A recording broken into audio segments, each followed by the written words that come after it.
So it's been about 48 hours since the Chicago Bears had probably the most embarrassing loss, not only for their franchise this year, but probably the most embarrassing loss that any team has suffered this year, except for the Miami Dolphins losing 35-0 a couple of weeks ago.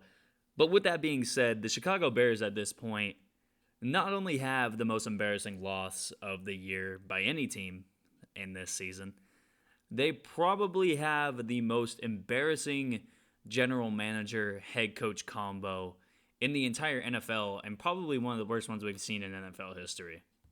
Let's be let's be honest here. If you're a Chicago Bears fan and if you're a Seahawks fan, you'll understand this. Jermaine Ifedi being your right tackle is one of the worst ideas you could ever have. Now, it was a terrible idea for Matt Nagy and Ryan Pace to put Jermaine Ifedi at that starting right tackle position last year when they still had Mitchell Trubisky and Nick Foles playing quarterback for the team. It was an even dumber idea for them to have a year of, tape with Jermaine Ifedi and bring him back. They brought back Jermaine Ifedi to play right tackle.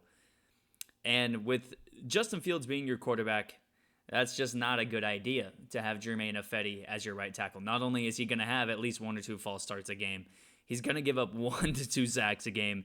He's not going to be a good run blocker. He's one of the worst offensive linemen in the entire NFL. And they re-signed him. They re-signed him. It was a terrible idea, like I said, to sign him in the first place. They re-signed him. Then you throw in the fact that they signed Jason Peters, a 38, 39-year-old left tackle who last year the Philadelphia Eagles were toying with the idea of putting him at guard because he was so slow at that tackle position already. There were moments where it looked like Jason Peters' eyes were closed. He was getting beat off the ball and beat off the line that badly by Myles Garrett and the rest of the defensive line from Cleveland. And not only that, but you throw in the fact that Matt Nagy probably is the worst offensive play caller that we've seen as a head coach.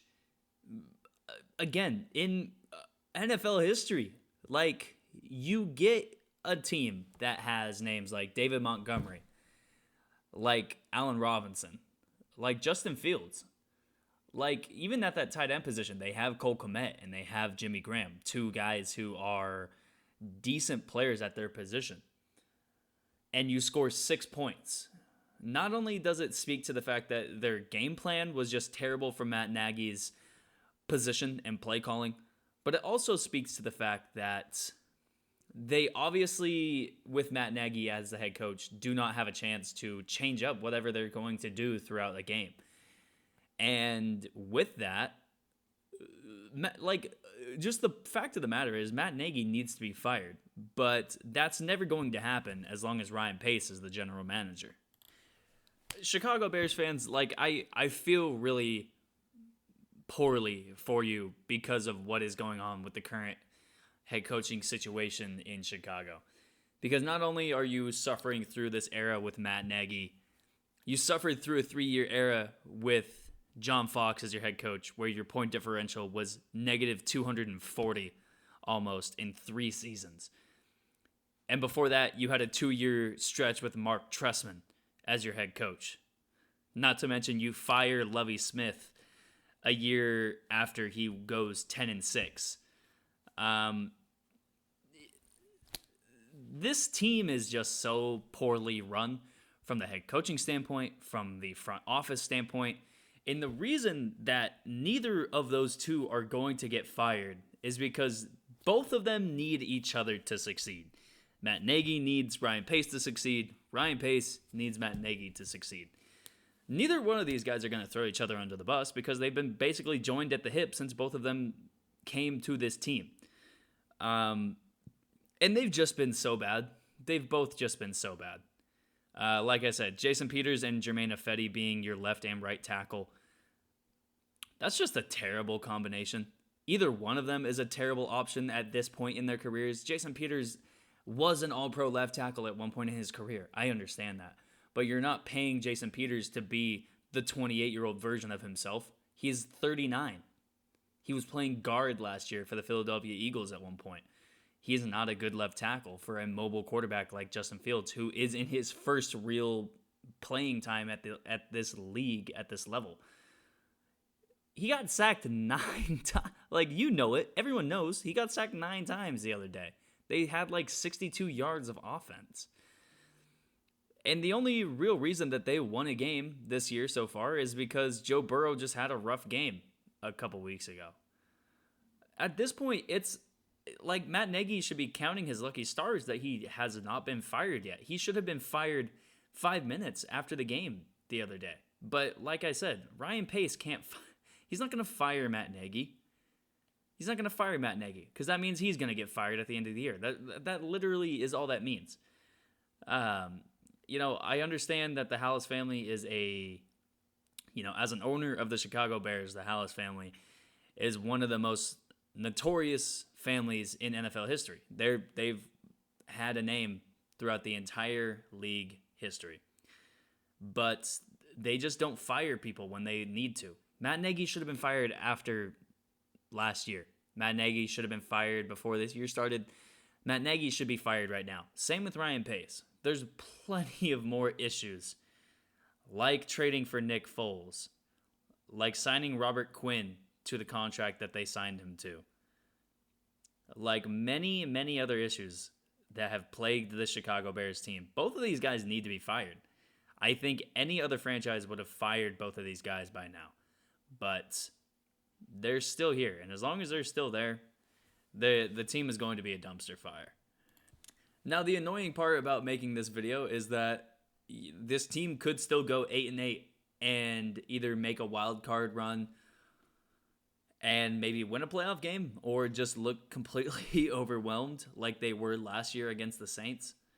But what this team needs to do, and I hate saying it because you never want to see a locker room like turn on their head coach, but that's the only option this team has to get rid of the dumpster fire that is the Matt Nagy and Ryan Pace regime. Is they need to turn on Ryan Pace and Matt Nagy, because at this point, Allen Robinson has had this contract standoff between Ryan Pace and Matt Nagy for the past 2 or 3 seasons. I think everyone that would be watching this video right now knows that Allen Robinson is a top 10, top 15 receiver in the NFL right now. If he says that he is worth a certain amount of money, given the fact that he's been catching balls from Mitchell Trubisky, Mike Glennon at one point, Nick Foles, you need to pay that man for being a top 10 wide receiver with that kind of, quarterback play. The David Montgomery situation is weird with, they just can't figure him out, even though he is a really good running back. I don't really get what's going on with the rest of the offense. It seems like Darnell Mooney can never get any shine. Anthony Miller would have been a good receiver for this team if it weren't for Matt Nagy. We literally saw the first game that he played with a new team, he caught a touchdown. It's just time to end this. And like I said, I hate seeing teams do it, but they kind of have to just turn on Matt Nagy and prove to the rest of the organization that they don't want this guy coaching their team. This is a guy that did not deserve the position in the first place. I've been saying this for years. He did not deserve the head coaching position of the Chicago Bears. He did not deserve it. Yes, he won 12 games the first year he was there. Guess what? Vic Fangio was also there. He was probably the guy actually coaching this team. That's why Vic Fangio got a head coaching position the next year with the Denver Broncos, and they're undefeated through 3 games. And they're looking like a team that could actually contend and compete in their conference. And the Chicago Bears would be lucky to get 3rd place in their division. Look at the rest of the teams in their division. The Green Bay Packers. They got rid of their terrible head coach, and look where they're at right now. They're in a position to make a run at the Super Bowl. Look at the Minnesota Vikings. They have a respectable head coach in the NFL with Mike Zimmer. And with that, even though they're 1-2, they lost 1 game off a game-losing field goal for them in overtime against Cincinnati, and they would be 2-1 if their kicker had made a game-winning field goal a couple weeks ago against Arizona. But guess what? They came back and pretty much ran the table against the Seattle Seahawks and ran them out of the building. The Detroit Lions, even though they're terrible, at least their head coach understands that, and he's just going to preach accountability, and he's going to just instill some sort of confidence in young guys. I don't know what Matt Nagy does as your head coach. What does he do? He gave up play calling last year. He gave it up. That's how unconfident in himself he is. He gave it up. And he is still the head coach.